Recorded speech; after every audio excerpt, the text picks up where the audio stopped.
Allora, noi abbiamo, quando dico noi dico Europa Verde, ha organizzato questa cosa, per noi dal punto di vista scientifico e politico importantissima, perché è a 50 anni dal primo rapporto del Club di Roma, il secondo rapporto. Io, malgrado la faccia da ragazzino, al primo rapporto c'ero e mi ha cambiato l'orientamento culturale, perché lì c'erano scritte cose importanti, di cui oggi parliamo, che hanno cambiato l'ambientalismo scientifico in Italia e nel mondo. Io non devo dirvi niente se non che questa cosa è stata resa possibile dalla straordinaria capacità dell'ingegnere Ilaria Losa, che è riuscita a costringere l'intero Club di Roma a essere presente.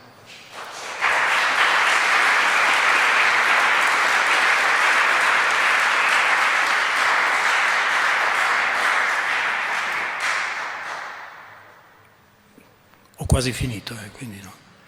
I due fantastici consiglieri comunali assieme a me di Europa Verde, Francesca Cucchiara e Tommaso Gorini, che hanno curato tutta la parte, diciamo, non umana di questo convegno, che è importantissimo perché in questo momento abbiamo 500 persone che ci seguono in streaming, ma la vera artefice, quella che ha fatto praticamente tutto, ha tenuto tutti a baglia, è stata la nostra portavoce cittadina Mariolina De Luca, che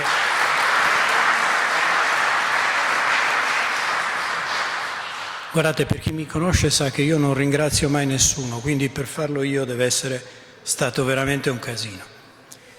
Io vi dico solo la frase che poi abbiamo riportato in un libricino che ci ha cambiato del Club di Roma nel rapporto, quello dell'MIT del 1972. Sono 3 righe. Se il tasso di crescita della popolazione, dell'industrializzazione, dell'inquinamento e della produzione di cibo e dello sfruttamento delle risorse rimarrà inalterato, i limiti dello sviluppo su questo pianeta saranno raggiunti in un momento imprecisato entro i prossimi 100 anni, scritto nel 72. Allora oggi noi volevamo sapere dagli scienziati del Club di Roma, dagli amministratori pubblici che abbiamo chiamato e dagli esponenti della società civile, delle università e della scienza, se qualcosa è stato fatto, cosa è stato fatto, ma soprattutto cos'altro bisogna fare. Quindi io chiamerei l'ingegner Losa a presiedere questa prima parte del nostro lavoro e sicuramente buon lavoro a tutti.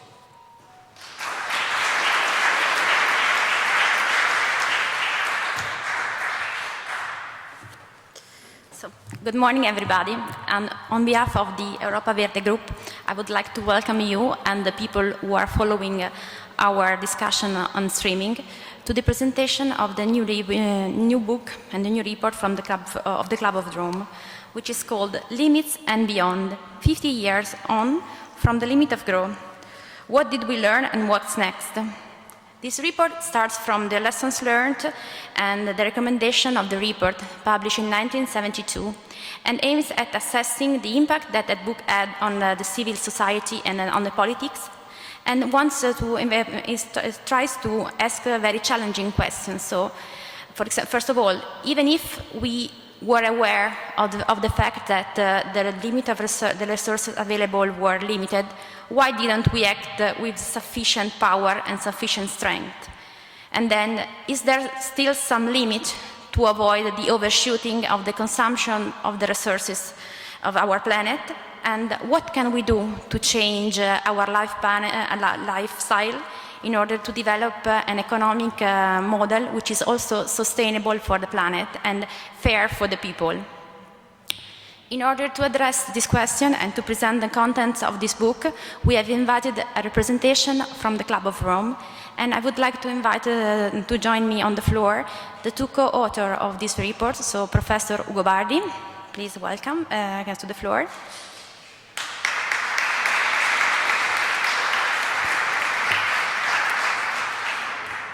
Dr. Carlos Alvarez Pereira, which is the Vice President of the Club of Rome.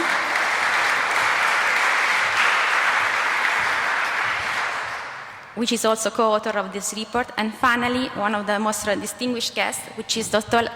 Mampela Rampele, which is the co-president of the Club of Rome. Please welcome to the panel.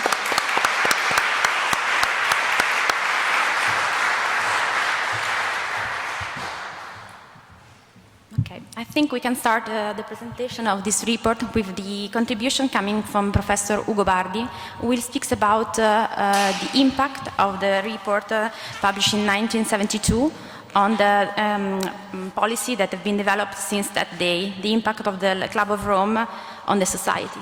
Please, Prof. Bardi, the floor is yours. Hello, do you hear me? Okay. So, first of all, let me thank Ilaria for the incredible work she has been doing here. It's absolutely fantastic. You already received an applause. I would like to ask you to clap your hands once more for Ilaria.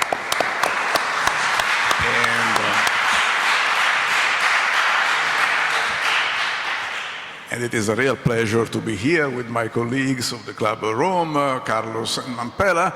And Ilaria kindly gave me about 20 minutes to introduce to you the subject of this book, original one, which was published 50 years ago.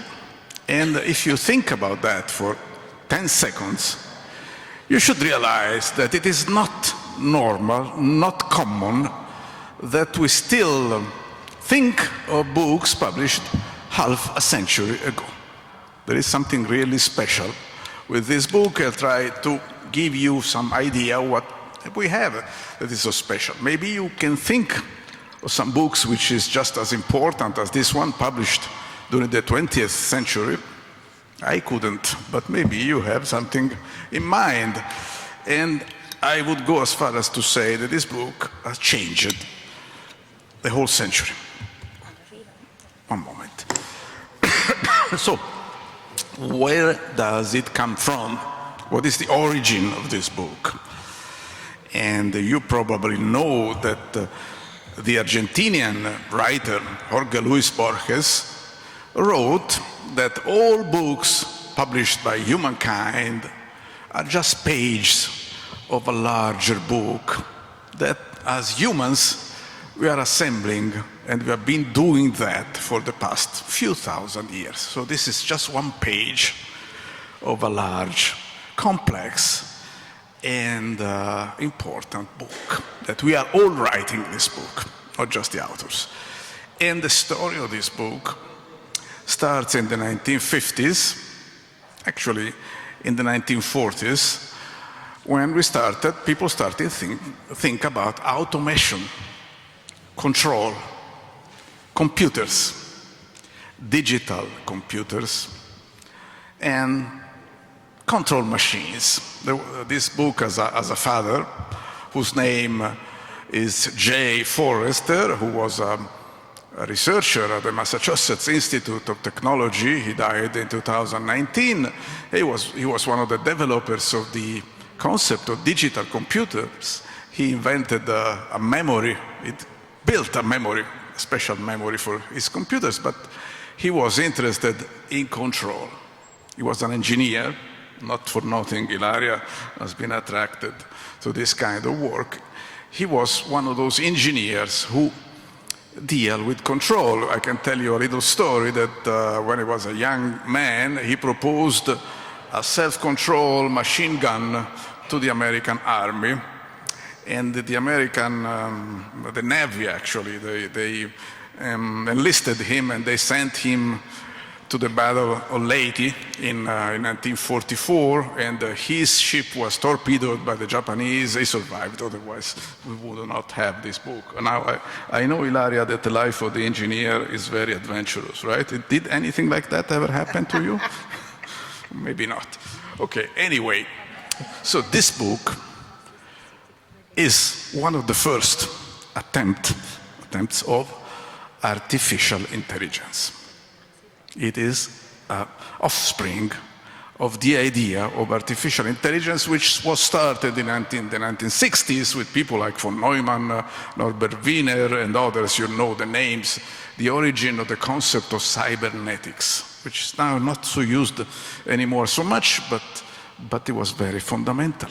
Cybernetics was about the control of complex systems, which is the huge, the most important, the crucial task that we have as humans on this planet, how to control ourselves, essentially, because we are doing, as you know, a lot of damage, and we must understand what we are doing and how to control it. And that's, what is this?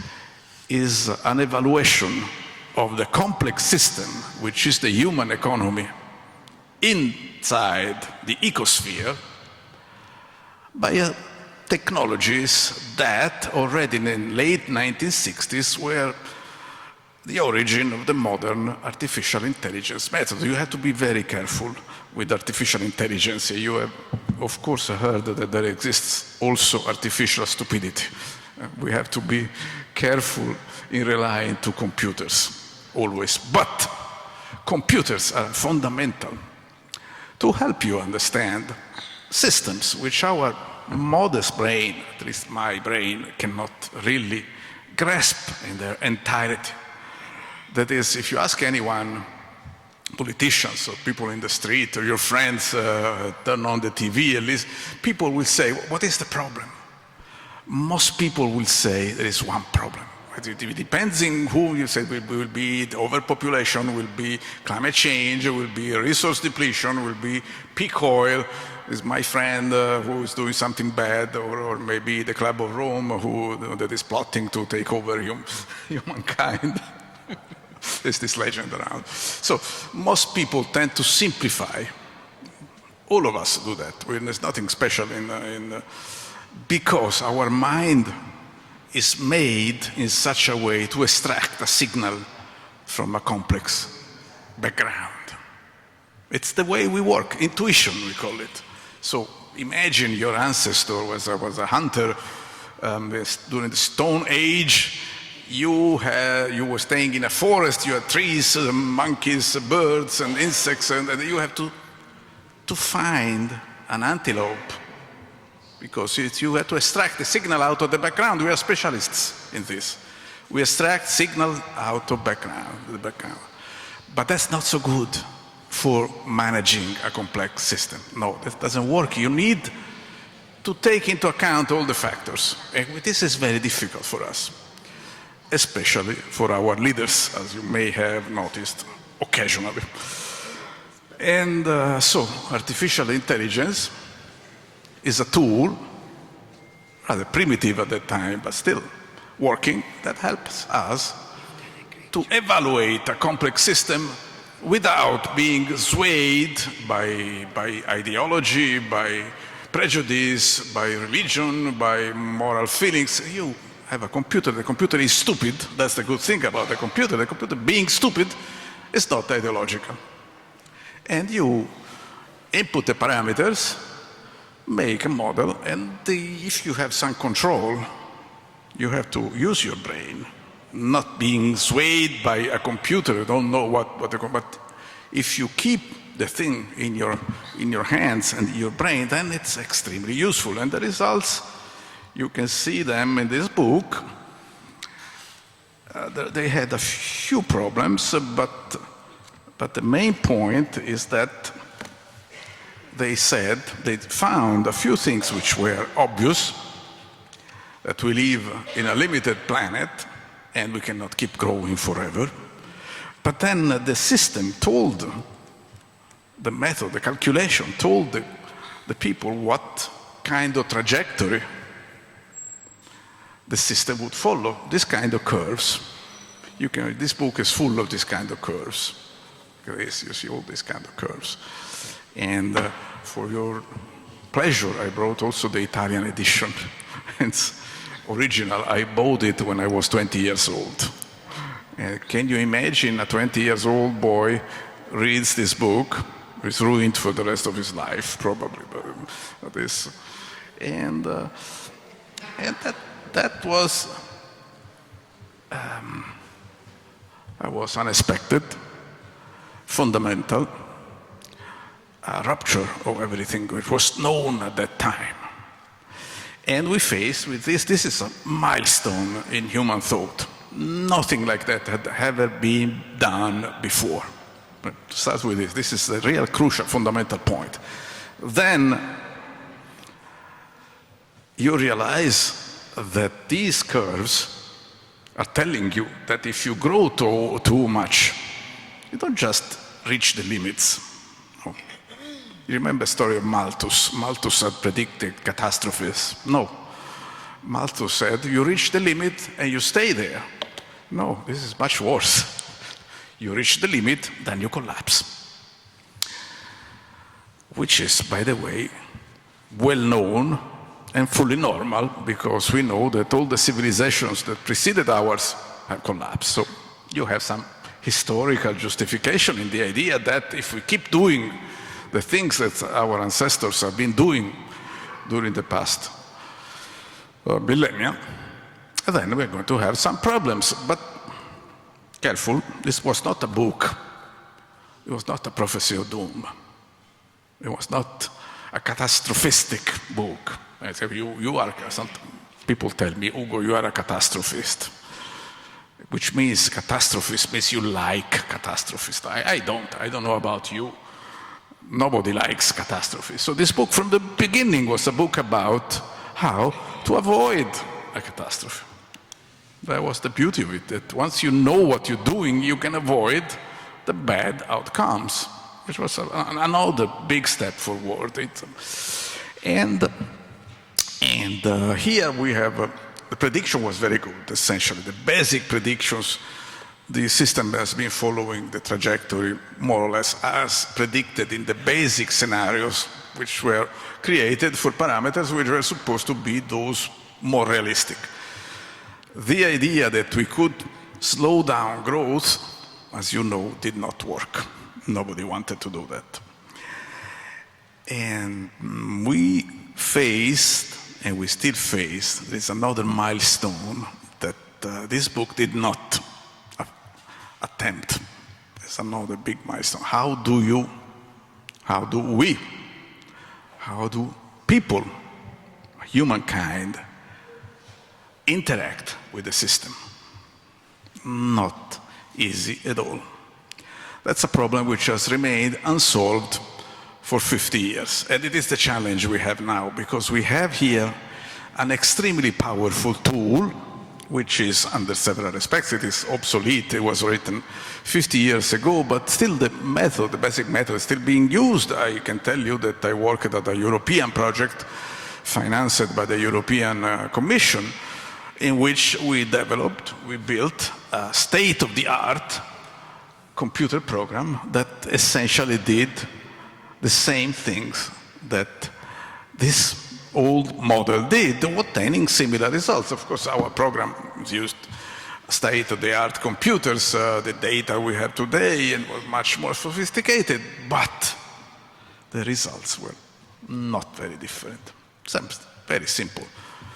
Eventually, it is physics, it is logic, it is history, it is knowledge that if you keep growing on something that you don't replace, eventually you run out of it, and in addition you create a lot of pollution that we call today mainly climate change. At this time they mentioned climate change, but only in passing, because in 1972 it was not known. But now we recognize that the model describes also the problem of climate change. So the problem we have, and I will finish in 3 minutes, is how do we use this knowledge, percolate this knowledge into society with opinion leaders, managers, politicians, people, everybody, because we all take decisions.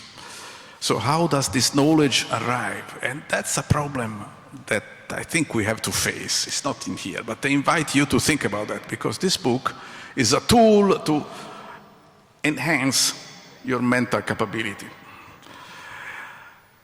But you need another tool in order to make this enhancement to be spread over everybody. And this one we didn't solve yet, because everything that science produces eventually is fragmented, mashed, pulverized, mongrelized, and it becomes memes. You know what is a meme? It becomes simple sentences, slogans. You use also this term. So this book necessarily was transformed into slogans or memes as it went through humankind's consciousness. And in the translation process, simplification process, it was misunderstood badly, as you know, probably. You know that usually people tell you, oh, that book, that was all wrong, it was, but it is true that the message, as it was disseminated in society, was not understood. It was distorted. And the same is true for the reaction of the scientific community, which, let me tell something that is an opinion of mine, and this was a big failure of the scientific community, because this was very innovative, of course, and it was not understood by the public. You could not expect public to understand something like this. This is the model. But the scientific community in the 70s, in the 80s, in the 90s completely failed, was a big failure to understand this thing. And that was very bad, I think, because it is part of the general decline of the scientific community, the scientific system, the scientific research system, which is becoming more and more isolated, fragmented, unable to affect the real world. So I can conclude telling you that this book was exceptional in many respects. One that I still find perhaps the most fascinating one is how the authors chose to explain it to people, not to publish it on an obscure scientific journal where it would have been lost forever. No, this is a book that anyone could understand with a little work, but it was conceived from the beginning, something that everybody could understand, which is, I think, is a big task that as scientific community we are facing, and we have failed so far at it, because we scientists, we tend to isolate ourselves in our ivory tower, as you know, and our message is not really coming through. And that's, I think, the main problem. Now we know what we're facing, we need to know how to act on it. And thank you very much for your attention.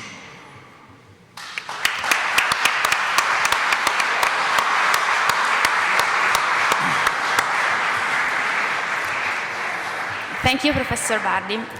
Just a short interruption. Un messaggio per il pubblico in sala. Come vedete, questo intervento, questa parte della tavola rotonda è fatta in italiano, ma per coloro che volessero è disponibile un servizio di traduzione attraverso delle cuffiette audio che sono disponibili in fondo alla sala. Okay, now we switch back to English, and I would like. Okay. One of the main message of the report that was published in 1972 was that the economic theory that was available at that time was actually limiting the spheres of the possible economic models in which a decision maker can choose from, in order to develop their policy and their economical and political agenda. In order to develop a model, development model that is also suitable with the resources of the planet, there is the need to expand the possible development models by looking at other experiences coming from all over the world. So Dr.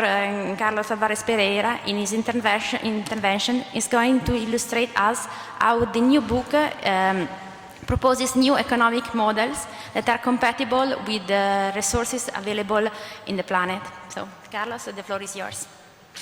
Grazie mille, Ilaria. Grazie a tutti. Thank you for being here and for giving us the privilege to share some ideas with you.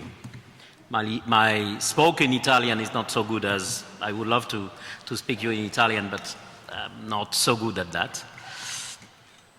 But I would like to connect with what Ugo has just explained to us with where we are today. Because I have the feeling that there are people of different generations in the room, and that's very helpful, and we're very happy about that. Usually people who know about the Club of Rome, many people don't even know it exists. Club di Roma, by the way, but many people don't know it actually exists, but those who know usually know because of I limiti dello sviluppo. And that is associated with a mixed feeling. And it's the same case for us. The mixed feeling that this book made, as Ugo says, made history, but not enough. It made history because it was sold in millions of copies. We actually don't know how many millions. Some say 13, some say 30. In any case, it's not a thriller. So for this book to sell millions of copies, it must have had something interesting in it. So it changed the world in a way, but not enough. And we can perceive today, on the 50th anniversary, this mix of feelings from the fact that, oh my God, we have been developing the scenarios of the original book that we wouldn't like to see developed. We have not changed according to the intentions or to what was offered by the book. We have not changed the course of humanity. So a big question is, what did we learn in these 50 years? And what did we not learn? And this is to a large extent the intention of the new book, Limits and Beyond, which can be interpreted as a revisiting the original book, and we have two of the original authors, Dennis Meadows and Jürgen Randers, bringing their contributions. We have an excellent first chapter by Ugo explaining in more detail what he has summarized now. But the book is about more than that. It's not a book looking to the past. It's a book looking to what happened in the last 50 years, to where we are now, and how we do look into the future. And of course, the last question is the most important. This is not a celebration oriented towards the past. This is a celebration oriented to the future, and in particular oriented to the future generations.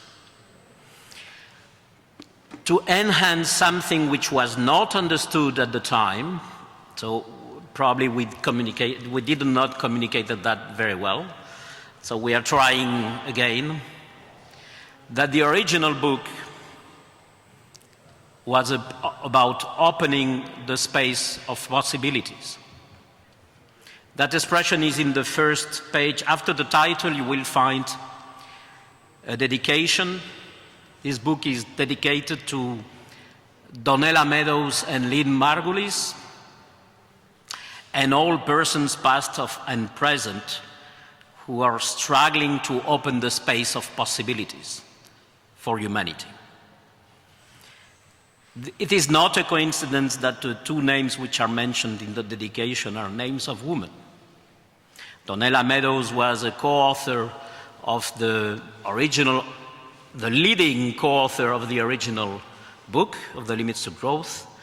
Lynn Margulis is unfortunately very much forgotten. She was an outstanding thinker, biologist and systems thinker, which almost nobody remembers. We have to revisit also her thinking. And I will come back to the point of why two women. But opening the space of possibilities means that the original intention of the book, even if it was not explicitly said, was to look into the future, not to create a prophecy of doomsday. The book was received as a doomsday prophecy, and it explains to a large extent why it created so much backlash. Because, for good reasons, people don't want to hear about doomsdays.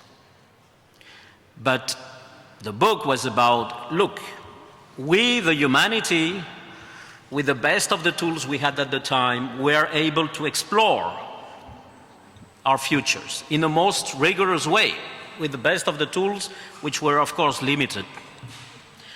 We can explore the futures and find different scenarios. And there is an issue because the message was very strong. If we continue doing exactly the same as we were doing in terms of development, so-called development, we would go into collapse.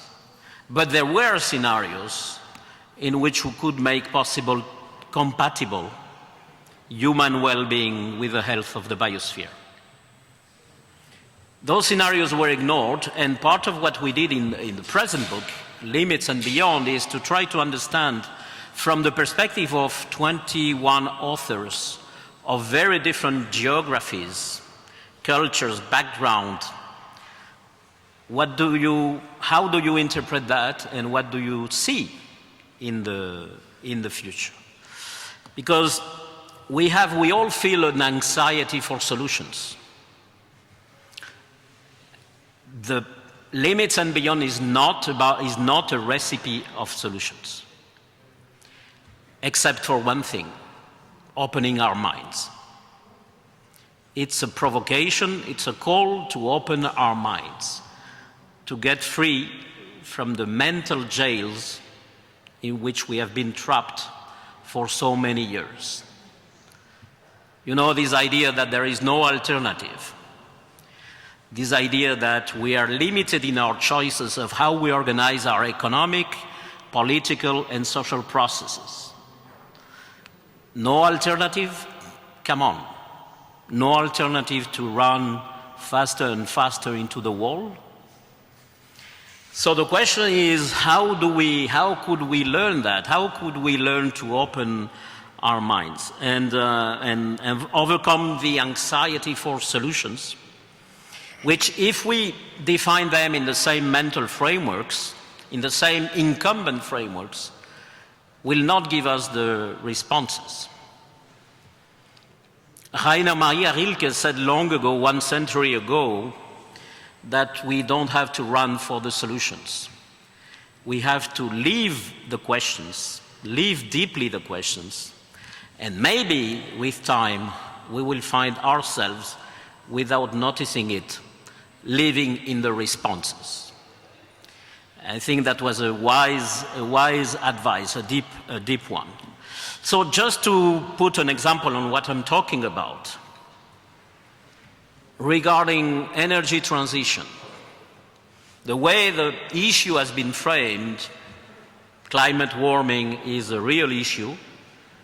The way it has been framed, we look for a technical solution, to move from fossil fuels to renewable energy. So we learned something, that fossil fuels is quite convenient for our prosperity, and for a couple of centuries we have been using them massively, and we learned that, and the first level of human learning is that once you learn something, you never forget it and you continue with that, on and on and on. There is a second level of learning, is that, oh, you realize that this is a danger, a real danger, then let's try something else in the same category. In a way, shifting from fossil fuels to renewable energy is, I try another response to the same question. But then, what was the question?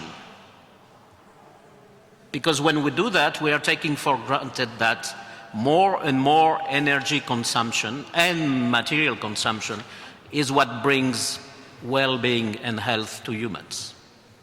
And hence we need more and more.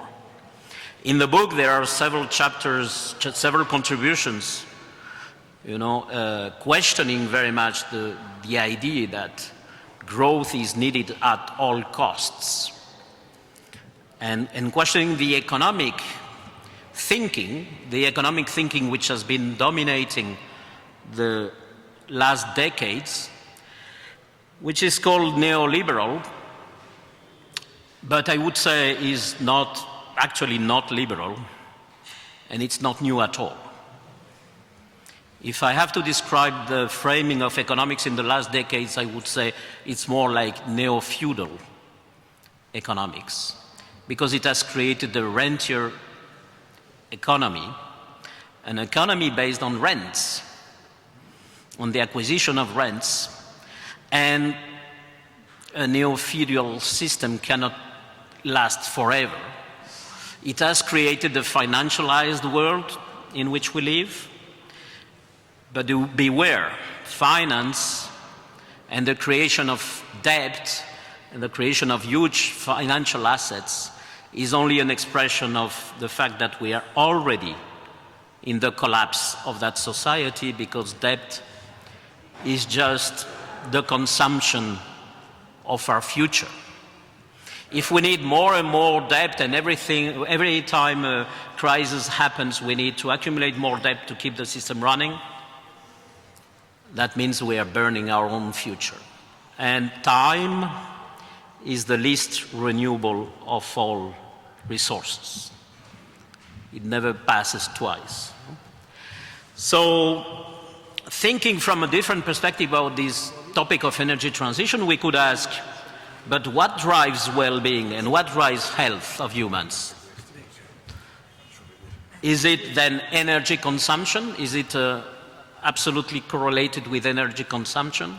Or is it something else? We know since the beginning of times, we know since ever, that the well-being and the quality of our health depends on the quality of our relationships. It's not the material accumulation, it's the relationships we have with others, other humans, and with that what we call nature, which is just part of us, or we are part of it. If you ask the question from the perspective of relationships, the question looks completely different. It's no longer what are the technical economic incentives to change from fossil fuels to renewable. It's how do we reinvent our ways of living? How do we open the space of possibilities to live in good relationships with other humans and with nature?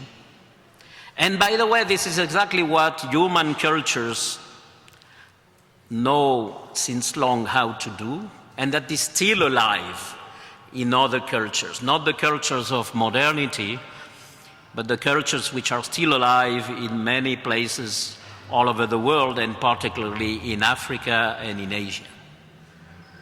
And that brings a completely different perspective from where we can discuss, okay, what should be our relationships to make us happy?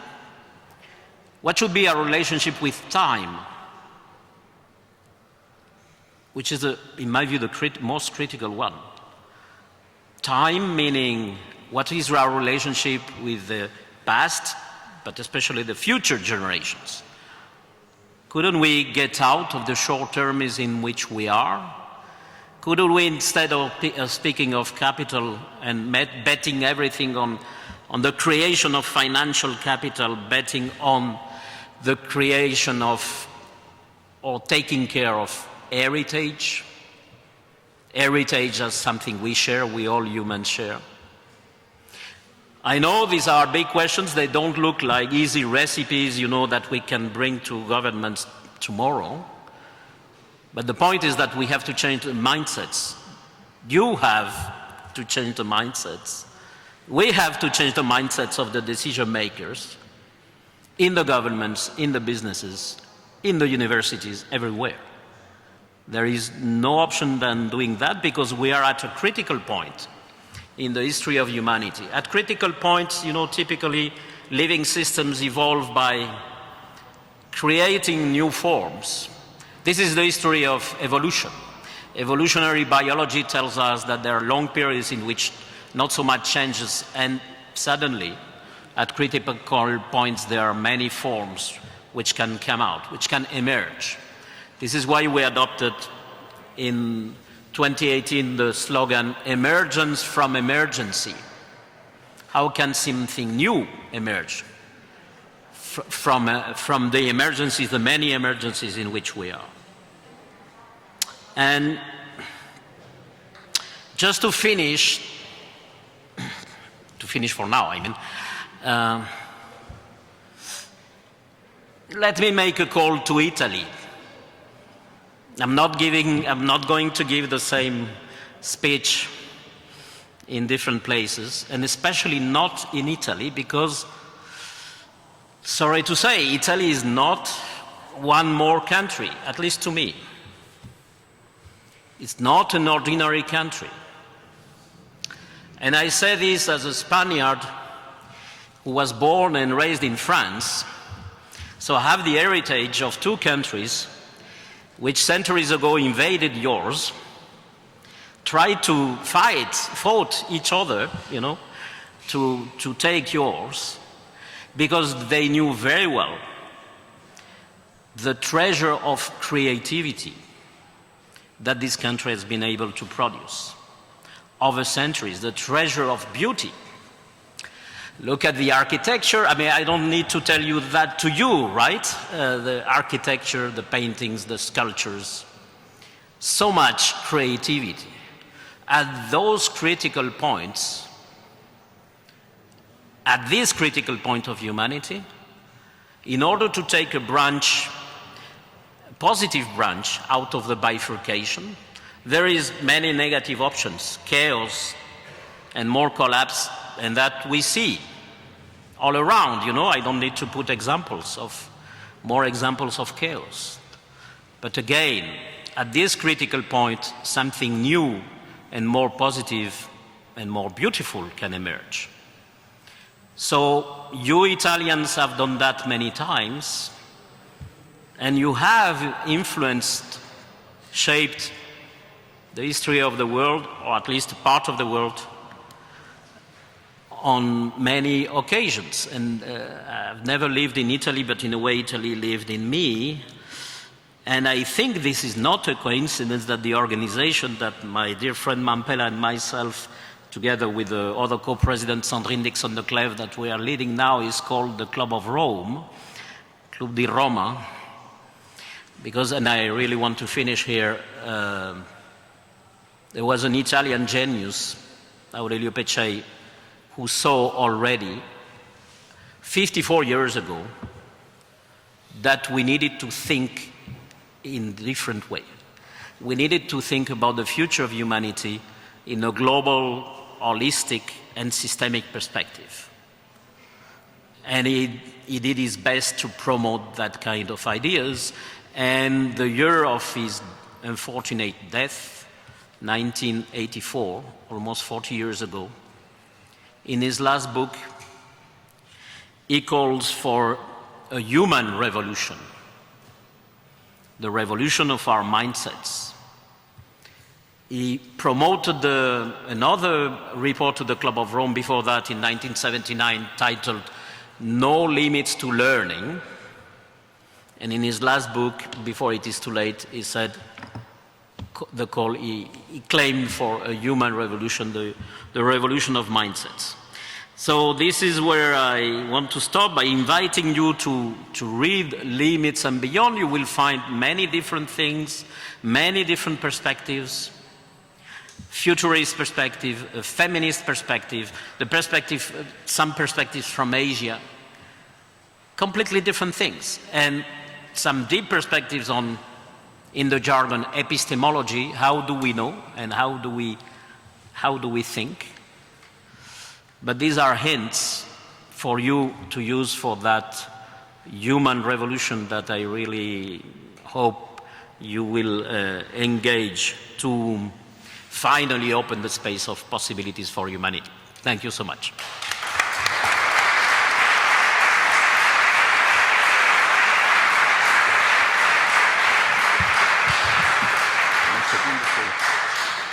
Ora molto rapidamente aggiungo a quello che diceva Carlos che il libro in inglese è già disponibile, lo potete comprare su internet. Il libro in italiano uscirà probabilmente a settembre e arriva anche quello, è già bene avanzato. So just to interrupt, so we can now, I mean, there is going to be a more dedicated, more detailed Q&A answer session at the end of the presentation of Mampela, but since the topics that have been debated in the first two interventions are quite long and significant, we can try to open the floor for 15 minutes for the Q&A. If you have some question that you wanted to be addressed by the speakers, please raise your hands and we'll try to ask them to address your comments regarding their contribution, so please.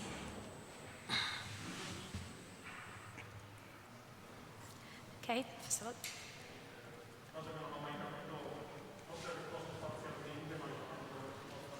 Maybe wait, we'll look for a microphone. Scusate, c'è un microfono? Otherwise you can come. You can come to the desk and speak there. Yeah. Okay. Thank you. Una cosa che non ho mai capito, forse ho risposto parzialmente, ma non ho capito benissimo. Non è mai stato pubblicato come pubblicazione scientifica, non ho capito per quale motivo, cioè non è stato mai sottoposto a peer review questo studio. So there's a question for the English panel. Why didn't the Club of Rome World Nevas publish as a peer review? And if this is the case, published as a scientific publication, the new one. We didn't hear very well. Could you repeat the question without the mask? If you take off the mask, because yes, in Italian, but without the mask. Yes, thank you. I don't understand why this book was published as book and not as a scientific publication on journal with peer review. Why? Which book? The first or the present one? The first, I guess. The first, The Limits of Growth. The present one? No, the first. The first. It was a choice by the authors. And it was, I think, as I said in my presentation, it was a very advanced choice because they were scientists, they were researchers at the Massachusetts Institute of Technology, and their advisor, they were young researchers. And with the, they were advised by Professor Forrester to write a book, not a scientific publication, because you know that if you write a scientific publication, it disappears in a giant mass of knowledge, which is not useful for most people. We need a way to disseminate this knowledge. I'll tell you a little story that when we were working at this, the second book, the one we are presenting now, Beyond the Limits, we were in contact with Springer. Springer, as you know, is the main, one of the largest, probably the second largest scientific publisher in the world. And we discussed with Springer how we could publish this book with Springer, because it's a prestigious publisher, but we didn't publish it with them because they said that they would sell this book at probably $80 or $100 per copy, and nobody would buy it at that price. So we chose a publisher which promised us to sell the book at around $20 per copy. And I think it is very important that this kind of knowledge goes through, is disseminated, moves through all layers of society. Challenges of transition from one way of doing things to the next. There is a certain irony in my being here in Milan today to talk about beyond limits. I wasn't part of the Club of Rome when they published the Limits to Growth in 1972. I was out in the streets of South Africa fighting not for limits to growth, but fighting for social justice, fighting to redefine what it meant to be human after 400 years of being told by your ancestors as Europeans that we were non-Europeans. In Africa, really? You come all the way, imagine if I arrive here, Mr. Mayor, and say, we are all non-Cape Townians. You think I'm mad. And that's how we thought. We thought that there was something completely out of order with people coming from elsewhere and setting themselves as a standard for us in terms of who we are, what we value, and what our rights and responsibilities are. And so for me, coming into the Club of Rome was the tail end of my activism. Being an activist in my own country, we managed to move from the very closed windows of possibilities about change. People didn't believe South Africa would ever see an end to apartheid.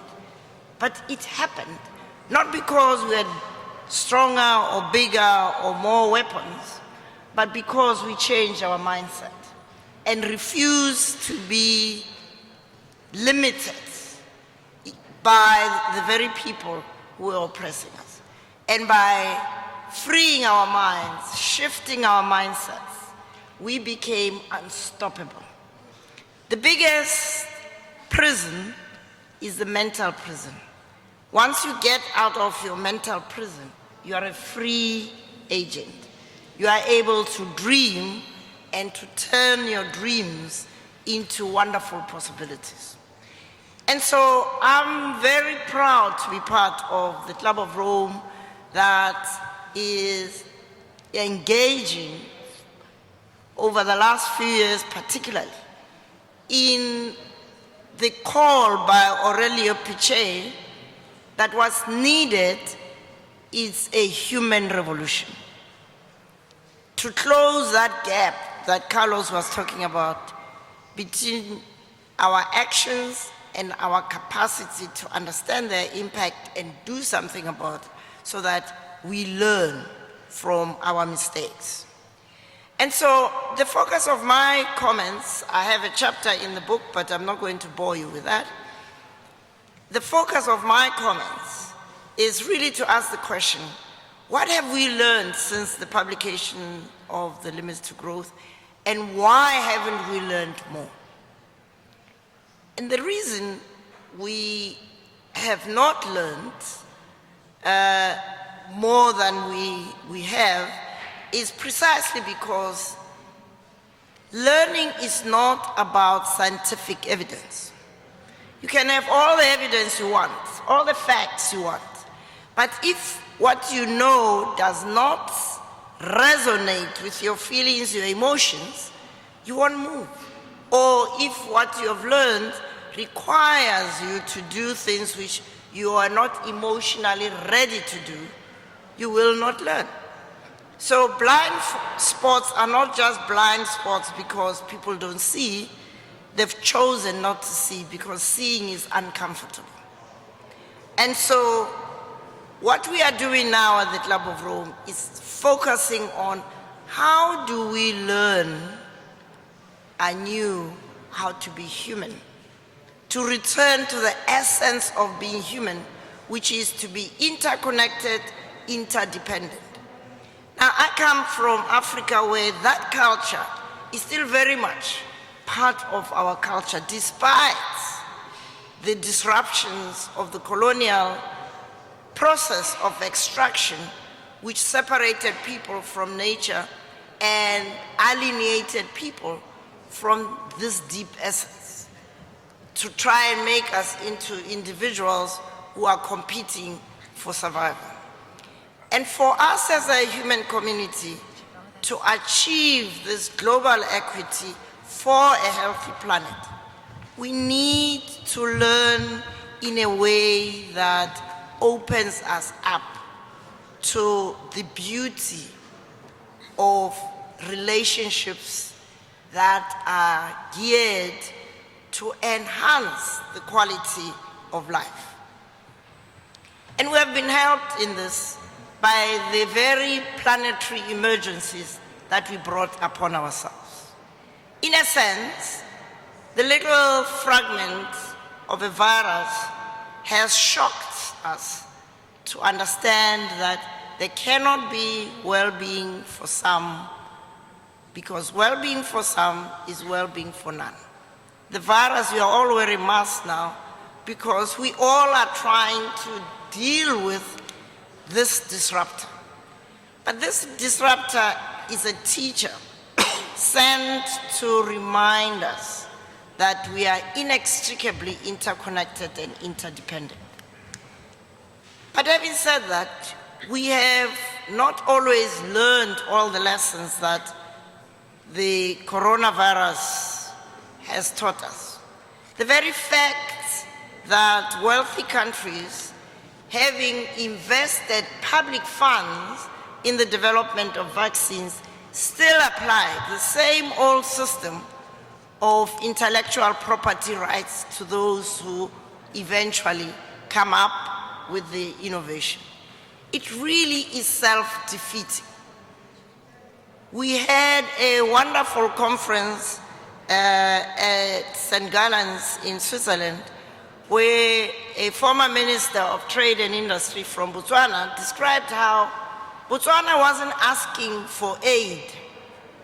Botswana placed its order for vaccines because they have the money, but they couldn't actually have access to it.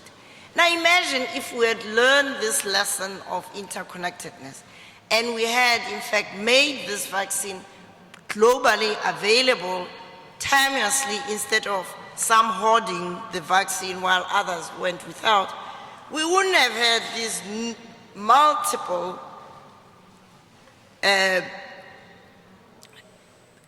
waves of the virus and the mutations that come with it. And so our failure to learn about the importance of interconnectedness and interdependence is very expensive failure.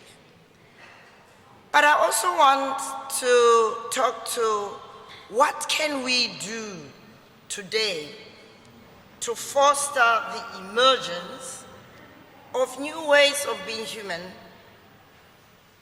which would make life so much more enjoyable. Because right now our focus is competition, but collaboration is much more natural to people who understand their interconnectedness, and therefore it is easier for the human community to achieve global equity if we were to look at collaborative relationships, complementary relationships. And so I want to return to this issue of bounds of possibility that, or spaces of possibility that Carlos referred to. There is a sense in which by closing our minds to not wanting to change, we find every excuse not to do what needs to be done. my co-president worked with the EU for more than 3 years to work out a taxonomy system to decide what is green and what is not green. The absolute shock came at the end of last year, where suddenly nuclear energy was green and gas was greenish. But with the Ukraine war, suddenly the EU now understands that they can and they must accelerate this transition. So you can see that it's not as if the possibilities, we are not aware of the possibilities being available to us. But it's this mindset that doesn't want to explore them.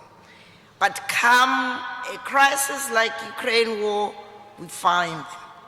And I think this raises my last point, which is we have in the 21st century a global governance architecture which was developed after the war, which is based on the Cold War mentality of the time, and then we had the fall of the Berlin Wall, and we ended up with a bipolar world.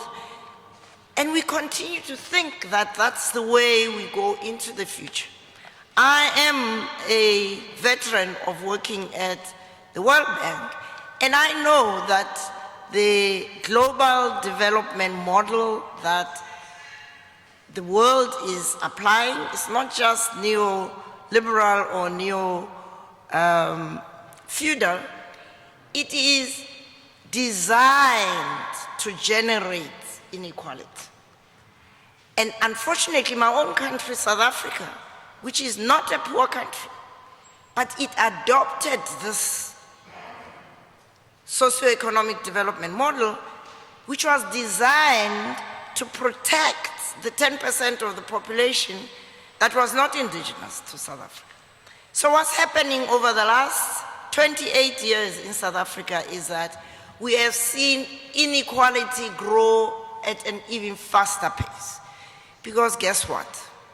If you get prisoners to become the warders and you don't dismantle the prison walls, they become worse, more brutal warders.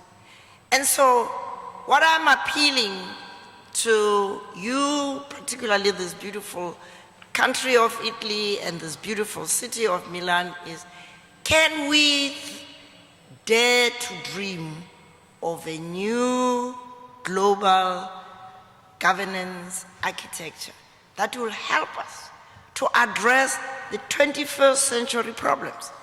Look at the Secretary General of the UN. His hands are tied. He can go and visit Putin, go and visit whoever, go and talk to Biden, but the bipolar world dominates. And so we don't, in fact, have a global architecture of good governance. It's an architecture that is there to protect vested interests. This is the opportunity. Here is a space of possibility for us to use the planetary emergencies, the Ukraine war, and all these things that are coming at us as opportunities for us to open our eyes, to seize the moment, to change our mindsets, which are 19th century mindsets, into 21st century mindset. And the beauty of being human when you actually celebrate your connectedness to others and to Mother Nature. What's better can we wish for? Thank you.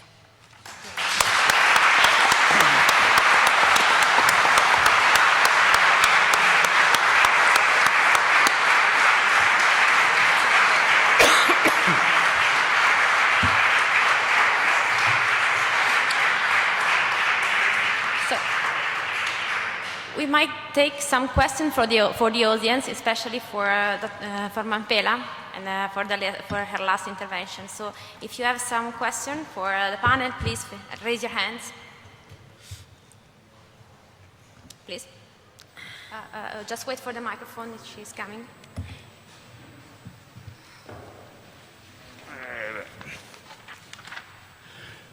Pronto? Loud and clear. In italiano perché io sono contro l'inglese. Sapete quanto fanno gli inglesi all'anno in media con l'inglese? Detta da loro, 160 miliardi di sterline. Vivono sull'inglese e i coglioni che gliele danno. Allora, è importantissimo quello che ha detto la sudafricana, perché io sono Edgardo V Perindani, per chi non mi conosce, filosofo della scienza e critico d'arte. E una cosa importantissima che sto dicendo da anni è come stanno eliminando l'umanità col più potente dei veleni prodotto dall'uomo, creduto come elemento inesistente in natura. Lo sto chiedendo a chi insegna medicina e farmacia da 7 anni. Veleni, se non lo sanno loro, non lo sanno, perché è un pochino fuori dal loro seminato. È fisica, è chimica e io l'ho approfondita. L'arricchimento dell'uranio, centrali nucleari e bombe atomiche producono questo elemento. Dopo, a chi le vuole, gli do i miei scritti divulgativi. Grazie. Scusi, può fare la domanda per favore? Ci sono altri... Non è una domanda, è un'integrazione, perché vi sto dicendo cose che non sapete. Grazie. Perché insieme ai cambiamenti climatici c'è anche questo elemento, si chiama plutonio. Grazie mille. Ecco, no, e l'ultima cosa breve, una critica agli interventi che hanno fatto su 2 parole, che sono le parole del nemico, proprio perché una è assoluto, assolutamente. Non censurare, che non sai quello che sto dicendo, apprendi, poi puoi criticare. Allora, l'assoluto deriva dal latino, vuol dire sciolto da, e per i credenti l'assoluto è Dio, perché per loro è tutto, e pertanto un termine che dice una cosa, sciolto, e il suo contrario, tutto, è sbagliata. Scusi, possiamo... E questo è un esempio. Vedo che la censura insiste, allora io vi do solo i miei scritti divulgativi. Grazie. E sperando che li leggiate. Grazie mille. Ci sono... Prego. Grazie mille. Sì, c'era una signora e poi un'altra signora in fondo. Prego. La faccio in italiano o in inglese? In inglese? In italiano. In inglese. In inglese, So, are you going to show the new work you've done regarding this, progression to the limit to growth that has been, designed in '72? So, are you showing us, what's going on at the moment in terms of use of natural resources, projection to demography and so forth, or we have to read in the book, basically? Definitely you have to read the book, which means that you have to buy the book first. I mean, just a second of publicity, right? It is available on Amazon and online and not so expensive. But answering your question, part of what is included in the book is a review by a researcher, Gaia Harrington, on how does the present situation compare to the projections, to the scenarios, to the different scenarios that were in the original book. And by the way, this is something which has been done several times, since 1972, and our friend Hugo actually wrote a book in 2011 revisiting the limits to growth. So this exercise of checking where are we compared to the original scenarios within the model, of the original scenarios, has been done several times and delivering not so good news. Basically, I mean, it is not conclusive on, Gaia describes that in detail in the book. She's not completely conclusive of where we are, but it looks we are perpetuating, it looks very much we are perpetuating the business as usual scenario, the central scenario, which is the one of the scenarios which leads definitely to collapse. So yes, the topic is addressed in the book, yeah. With very recent research, because she did this research last year, so it's very, very recent update. Please. Next question. Thank you so much. Posso? Please. Volevo chiedere, mi sembra che si stia cercando delle alternative, come per esempio, e giustamente anche, quello di trovare delle energie rinnovabili, ma per mantenere lo stesso tipo di società dei consumi, cioè continuare a utilizzare la stessa energia, anzi le previsioni sono quelle che il consumo di energia aumenterà a dismisura. Ecco, mi dà l'impressione che noi vogliamo mantenere comunque questo tipo di società ricercando delle soluzioni tecnologiche valide, non dico di no, però mantenendo sempre la stessa situazione, insomma, che ci ha portato a questa catastrofe o quasi. So the question is often posed, and what is the value of the renewables in terms of keeping our way of life, or continuing to grow, or not? And it is the basic element of bioeconomy. If you see the system as a metabolic process, then it needs an input. Otherwise, it disappears. So first of all, you need this input in terms of energy. Our society cannot exist without energy. And we need, within some limits, to replace fossil fuels with renewables. But already in the 1972, they tried to answer the question you asked. So you arrived 50 years later, the question was already asked. And they found that, I think this was your point, that we cannot keep a certain kind of system just by switching from fossils to renewables, which is true. They found it.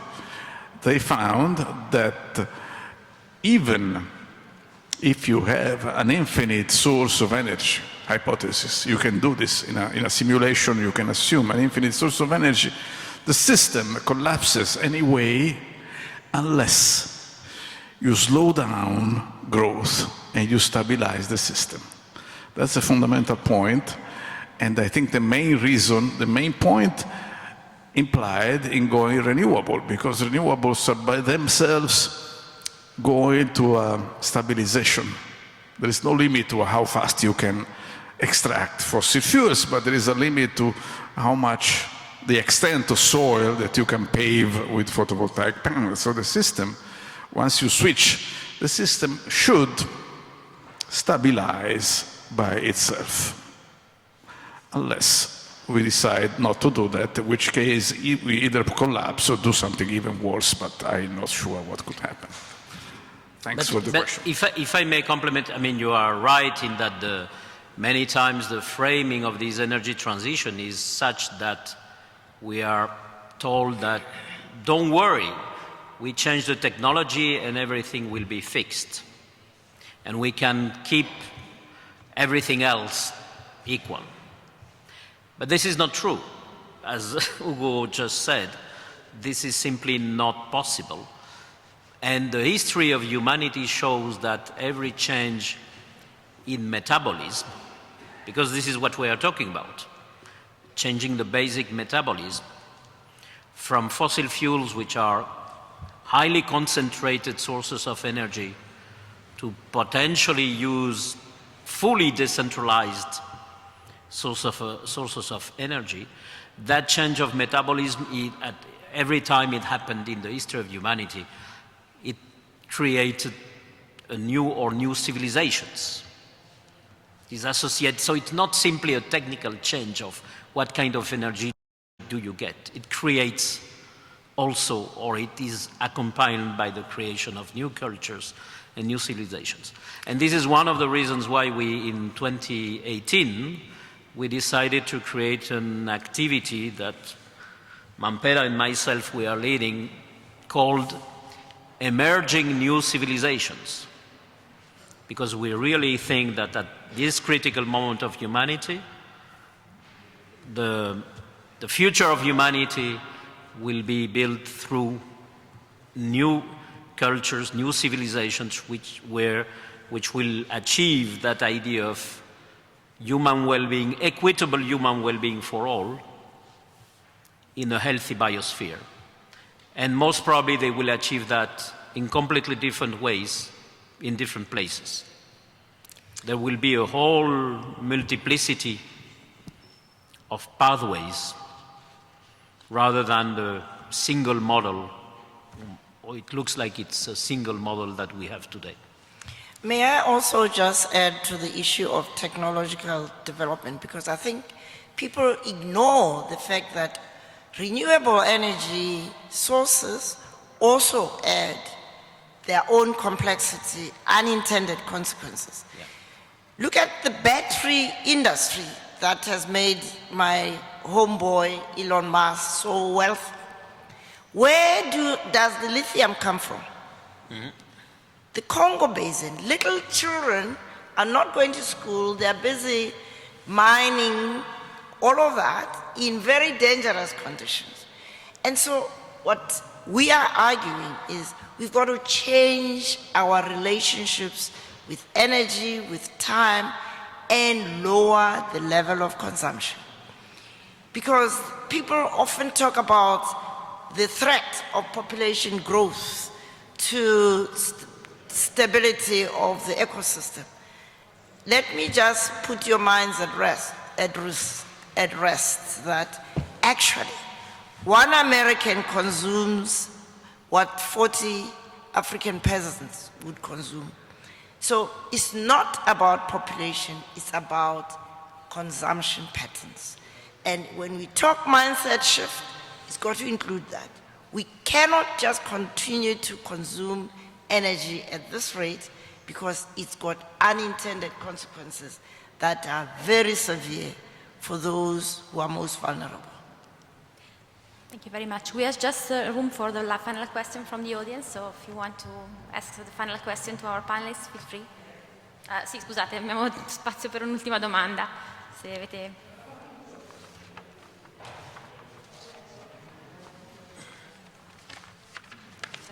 C'era quella signora? Vabbè. Velocemente, speriamo di Grazie. Mi scuso perché il mio inglese è pessimo, quindi parlerò in italiano. Io ho sentito dire, ma come mai in 50 anni non siamo riusciti a cambiare rotta?